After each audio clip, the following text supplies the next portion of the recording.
Hello and welcome to this video on how to create a PTC account.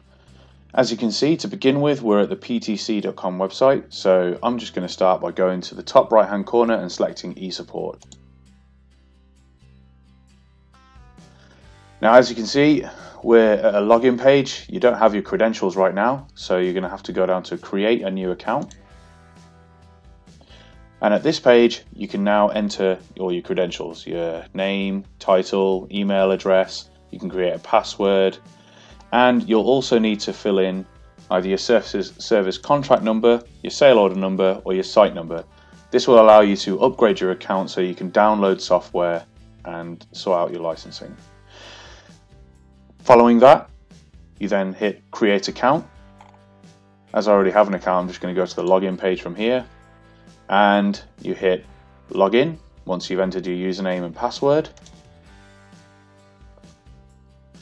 You can then go up to your name on the top right hand corner, and from here you can go to My Web Account, which will allow you to upgrade your account, or you can manage your licensing from the Tools section and go to License Management and choose from one of these 3 or 4 links.